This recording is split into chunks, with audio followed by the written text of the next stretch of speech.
Hello दोस्तों, दुनिया में शायद ही कोई ऐसा हो जो मदर टेरेसा का नाम ना जानता हो। स्कूलों में बच्चों तक को उनके बारे में पढ़ाया जाता है। भारत रत्न और नोबेल प्राइज से सम्मानित टेरेसा को पॉप और वेटिकन सिटी ने संत का दर्जा तक दिया हुआ है। वह गरीब, कमजोर, बीमार और अनाथ लोगों की मदद करने के लिए हमेशा से जानी जाती हैं।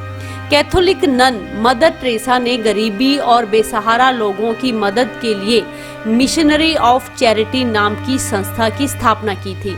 उन्हें दुनिया बेहद दयालु और समाज सेवी महिला के तौर पर जानती है।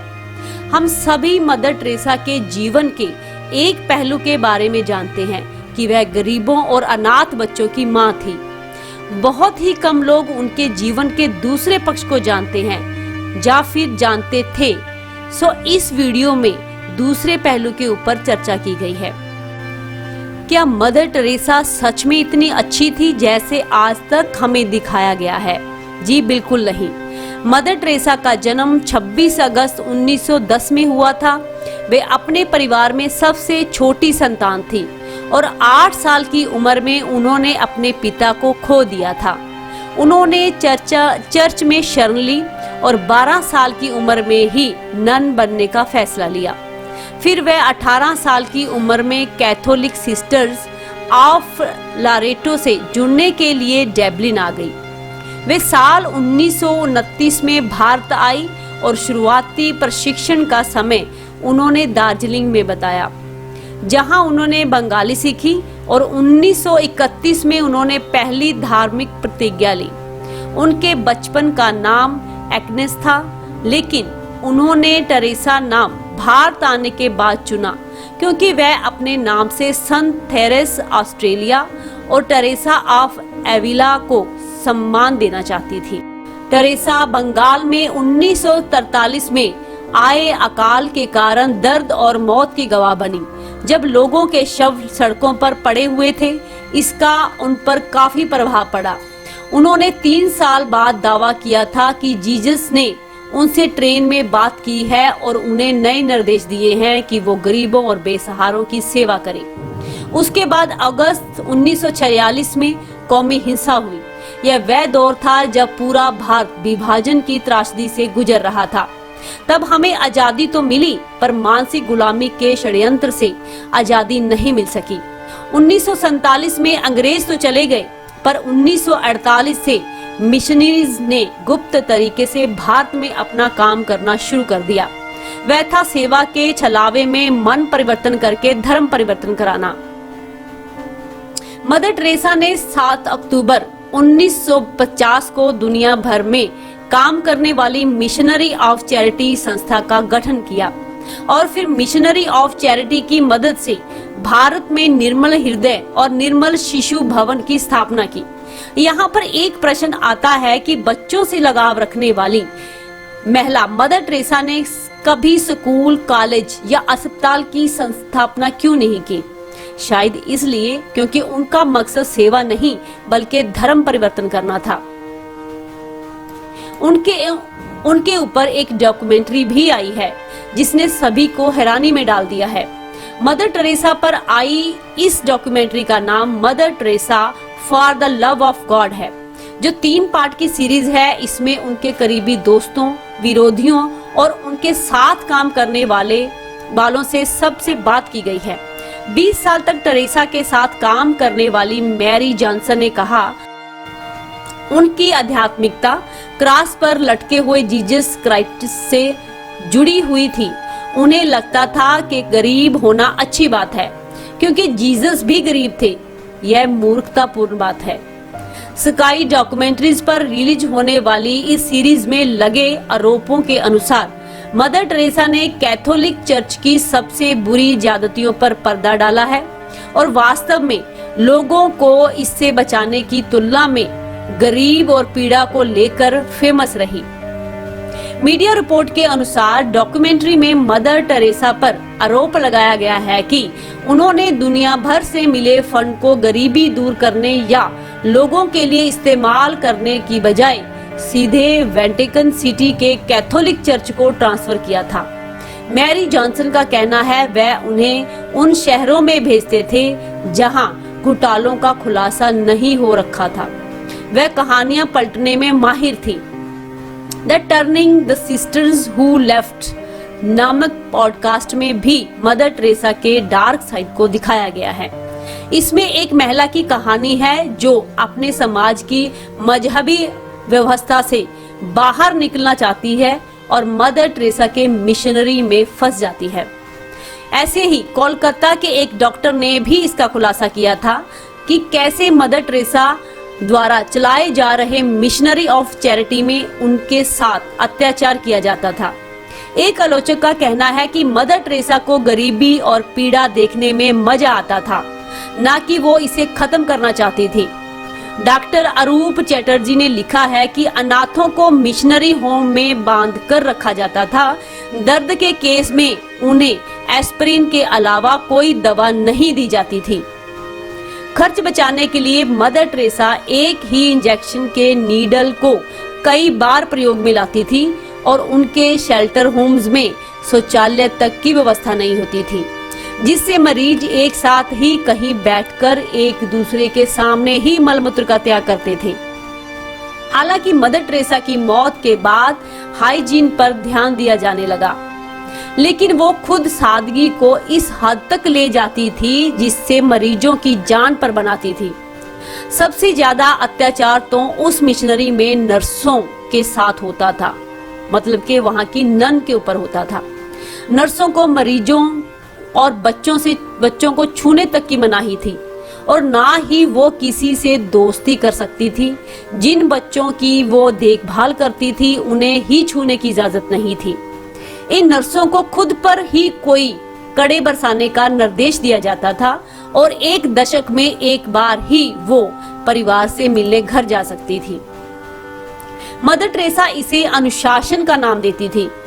एक नर्स ने बताया कि उसका भाई अस्पताल में मर रहा था, लेकिन उसे देखने के लिए मदर टेरेसा ने अनुमति नहीं दी और उसके सिर के बालों को भी पूरी तरह हटा दिया गया था। साथ ही उसे पहनने के लिए कपड़े तक नहीं दिए जाते थे। एक आध जोड़ी कपड़ों से काम चलाया जाता था। नर्स का ब्रेन वॉश कर उन्हें उनके परिवार से पूरी तरह से काट दिया जाता था। ये खुलासे उन्हीं महिलाओं ने किए हैं जिन्हें मदर टेरेसा ने कभी अपने मिशनरी होम में रखा हुआ था। वो अनाथालय और शेल्टर होम्स जो काफी गंदे रहते थे। नर्सों को कांटों वाली चेन से खुद को बांधकर मात्र एक मग पानी से स्नान करना होता था। नर्सों की भर्ती के बाद उनके बाल साफ किए जाते थे, बालों को जला दिया जाता था। खुद मदर टेरेसा ईसाई मजहब के चमत्कारों के सहारे इलाज करती थी। मदर टेरेसा नर्स को रोज खुद को पीटने के लिए इसलिए कहती थी ताकि उन्हें इसका एहसास हो कि वो कितनी पापी हैं। उन्हें बाकी लोगों से आइसोलेट करके रखा जाता था। नर्सों को ऐसे रखा जाता था जैसे वो ज्यादा से ज्यादा अकेलापन महसूस करें तो उन्हें एहसास हो कि वो सिर्फ और सिर्फ गॉड पर ही निर्भर हैं। मदर टेरेसा खुद कहती थी कि गरीबों को जानने के लिए गरीब बनना पड़ेगा और सभी पर ऐसा ही दबाव डालती थी। ब्रिटिश भारतीय लेखक डॉक्टर अरूप चैटर्जी मदर टेरेसा के बड़े आलोचक रहे हैं। एक समय में मदर टेरेसा के कोलकाता स्थित सेवा घर में काम कर चुके अरूप ने टेरेसा के खिलाफ अपनी ही जांच का हवाला देते हुए किताब लिखी थी, mother Teresa the untold story, जिसने काफी हंगामा खड़ा किया था। इस किताब में चैटर्जी ने लिखा था कि प्रचार किया जाता है कि मदर टेरेसा के सेवा घरों में कई हजार बीमारों व लाचारों का इलाज व सेवा की गई, जबकि ऐसे लाचारों की संख्या सिर्फ 700 से ज्यादा नहीं थी। इसके अलावा चैटर्जी ने कुछ दस्तावेज जारी करते हुए मदर टेरेसा की संस्थाओं को मिलने वाले डोनेशन के साथ ही उनके बैंक अकाउंट्स में आने वाली रकम के स्रोतों को लेकर भी सवाल खड़े किए थे और कहा था कि जाली और 420 लोग इस संस्था में पैसा लगाते हैं। मदर टेरेसा ने इमरजेंसी का भी समर्थन किया था। जब भारत में 1975 में इंदिरा गांधी सरकार ने जब इमरजेंसी लगाई थी तब मदर टेरेसा ने कहा था, लोग इससे खुश हैं, उनके पास ज्यादा रोजगार है, हड़तालें भी कम हो रही हैं। इस बयान के बाद मदर टेरेसा पर कांग्रेस के हिमायती होने के आरोप भी लगे थे। अनैतिक धार्मिक कार्रवाई के इल्जाम भी उन पर लगे हैं। ब्रिटिश अमेरिकी लेखक पत्रकार क्रिस्टोफर हिचेंस ने अपने टीवी शो और किताब the missionary position mother Teresa in theory and practice में गंभीर आरोप लगाए, जिसके मुताबिक मदर टेरेसा की संस्थाओं में मरने की हालत में पहुंचे मरीजों का अनैतिक ढंग से धर्म परिवर्तन किया जाता था। मरीजों से पूछा जाता था क्या वो सीधे स्वर्ग जाना चाहते हैं, और उनका हाँ को धर्म परिवर्तन के लिए मंजूरी माना जाता था। इसके बाद सेवा कर रही नैने उन मरीजों को ईसाई बनाती थी। इसके अलावा शिकागो में मदर टेरेसा के आध्यात्मिक सलाहकार जेसुइट पादरी डोनाल्ड जे मैगवार ने एक अमेरिकी लड़के का यौन शोषण किया था। यह बात जानकर हैरानी होगी कि पादरी ने ऐसा एक बार नहीं बल्कि हजारों बार किया। कई राज्यों और कई देशों में घूम घूम कर किया।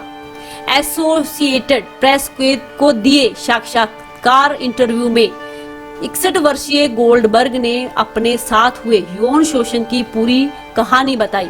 उन्होंने बताया कि वह 11 साल की उम्र से यौन शोषण का शिकार हो रहे थे जब वो पादरी डोनाल्ड जे मैगवार के लिए काम करते थे। मैगवार की मौत 2017 में जेल में हुई थी। उसे गोल्डबर्ग के अलावा अन्य लड़कों को यौन शोषण के लिए 25 साल की सजा सुनाई गई थी। बाद में वह मदर टेरेसा का आध्यात्मिक सलाहकार बन गया। मदर टेरेसा अपने रूढ़िवादी विचारों के लिए भी सदा चर्चा में रही हैं। 1971 में बांग्लादेश युद्ध के समय 2 लाख से अधिक महिलाओं के साथ बलात्कार किया गया था।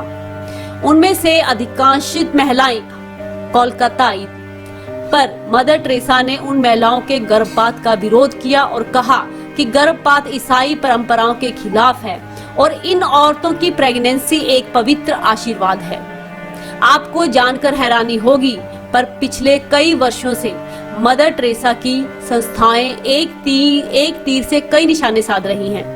वह एक तरफ दुष्कर्म से पीड़ित अविवाहित लड़कियों को पनाह दे रही हैं, तो दूसरी ओर इन लड़कियों द्वारा जन्म दिए गए बच्चों को बेचकर मोटी रकम कमा रही हैं और साथ ही इन लड़कियों और इनके परिवारजनों पर दबाव बनाकर या डराकर उनका धर्म परिवर्तन करा रही हैं और बाद में इन लड़कियों को ईसाई धर्म के प्रचार और प्रसार के लिए इस्तेमाल किया जाता है।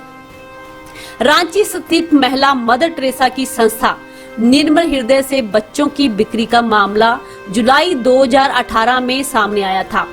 पुलिस द्वारा जांच के बाद निर्मल हृदय की संचालिका सिस्टर कांसिलिया और एक कर्मचारी सहित 12 लोगों पर आरोप तय हुए थे और अब इस मामले की जांच सीआईडी द्वारा की जा रही है।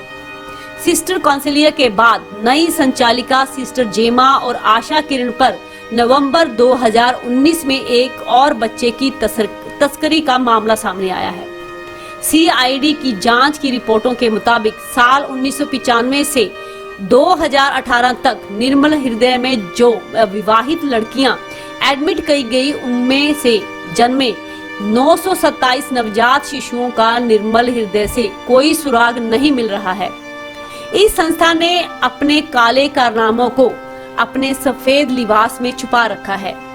अगर आज भी हम इनके षड्यंत्र को नहीं समझ पाए तो कल की स्थिति बहुत ही बुरी और भयानक होने वाली है।